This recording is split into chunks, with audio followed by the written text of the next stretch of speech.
Good morning, tribe. Hold on, let me do my little woo-woo. Because I just feel good when I do.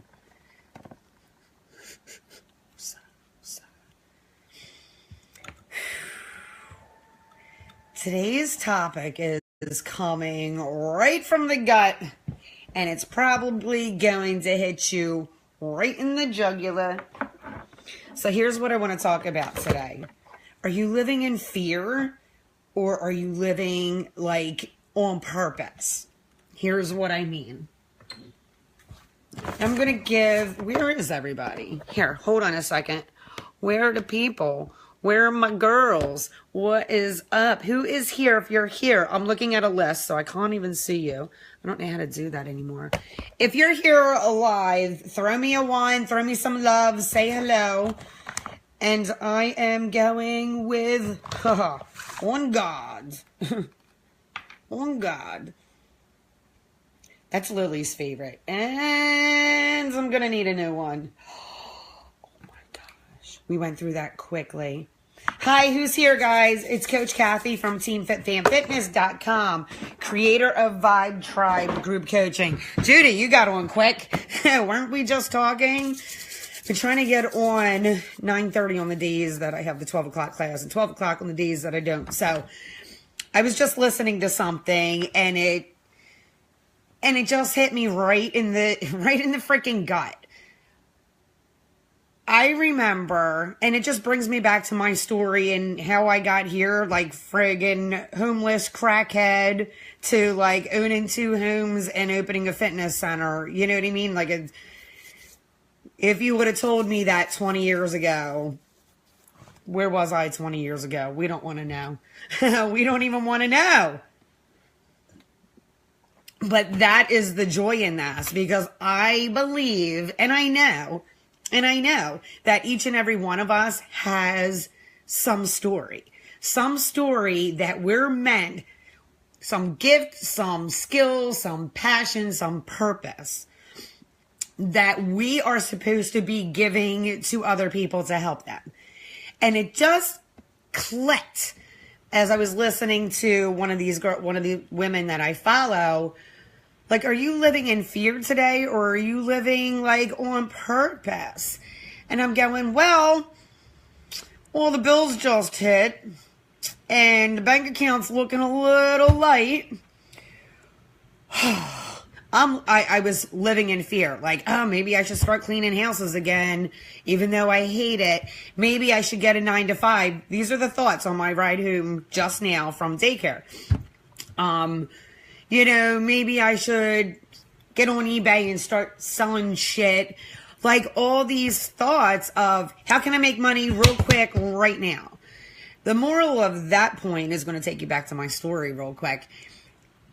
Is as long as I'm doing what I love to do, success will come. And like, wow, it hit me. So, and here's my purpose of telling this. When I started off my life, you know what I mean? Like, I went to high school and, I got married and had a kid and went to college, not in any kind of order.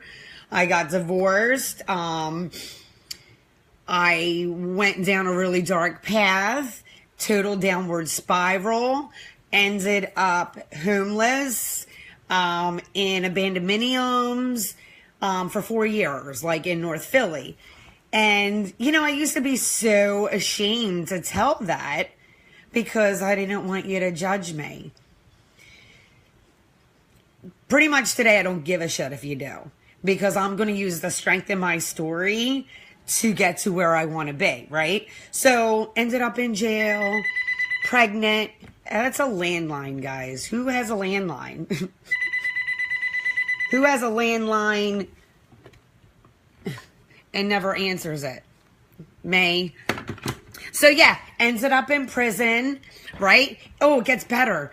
My last 3 days in prison were the first 3 days of the brand new women's only freaking facility. So, like, I could have got out, but, like, that, to me, that wasn't an exciting thing to be one of the first inmates in the brand new women's prison. August 8th, 2004.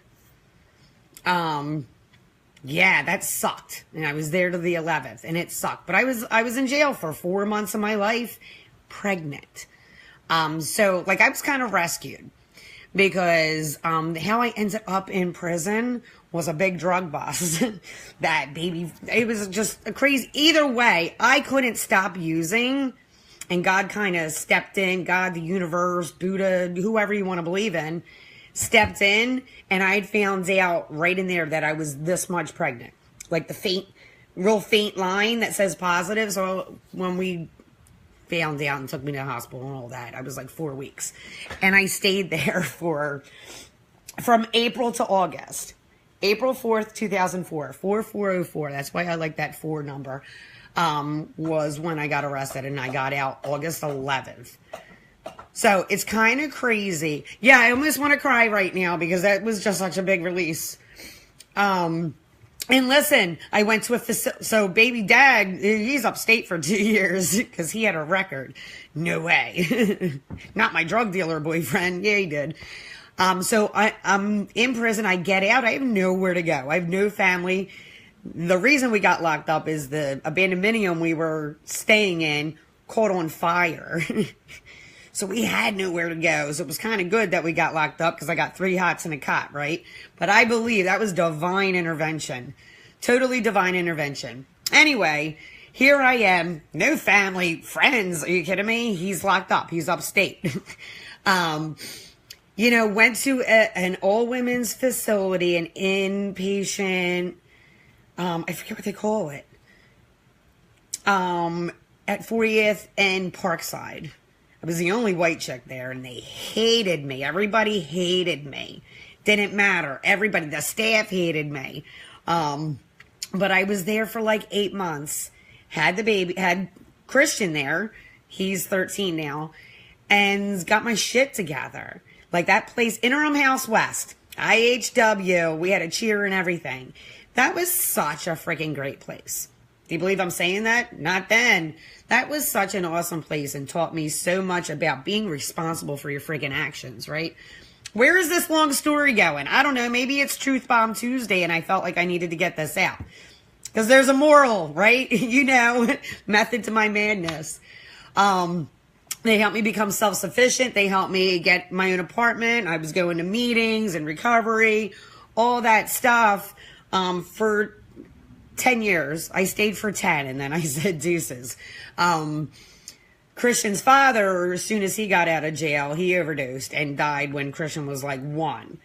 So, you know, you just had to balls up. You had to just freaking balls up and not live in fear and go just do the damn thing, because the easier option for me would have been to live in fear and go back down North Philly. Fuck this shit.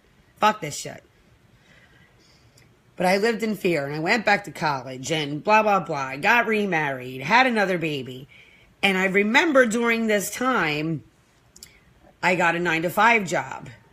I got an 8-to-5 job. I'm going to tell you the truth. It was 8 to 5. It was an hour drive away. So my kids were going to before care. The kids were going to after care, and I was never seeing my kids. I knew deep down inside, just like you know, there's something more to this freaking life. There is something more than going into a job that you're stressed out driving on the turnpike for the hour there. There's accidents everywhere. You're always chasing the clock because it takes you an hour and you have exactly 1 hour. So there's no room for error, and you don't have a choice because before care didn't open till 7. Then, dude, I remember sitting there and going, what can I do? And I felt the need, like I had, at this time, cleaned a couple friends' houses to make extra cash, because single mom, you know what I mean? And what happened was that person told that person, and I started getting real busy. And I had a conversation with somebody that believed in me, the guy that I was working for. He was the CFO of the company. He's like, this job is just sucking the life out of you. You were not meant to just, an executive assistant to the CFO. So I did all the computer shit and scheduling and running errands. I mean, it was fun, but it wasn't fun. It was fun having the name of that dude. Because if I was his assistant, I pretty much could make reservations anywhere, like all that Gucci shit. That doesn't mean anything. Anyway, I started a cleaning business and I just went for it. You know, bought the business license, the insurance, flying without a freaking net. Without a friggin' net. Oh, I'm sorry. A year before that, I had purchased my first home. So that was like a really, really, really big thing for me, right? Single mom and up. I didn't need no help. I got a first home buyer's loan and my credit was shit. I took a year to build it up and I bought a friggin' home. My point of saying all of this, Hello?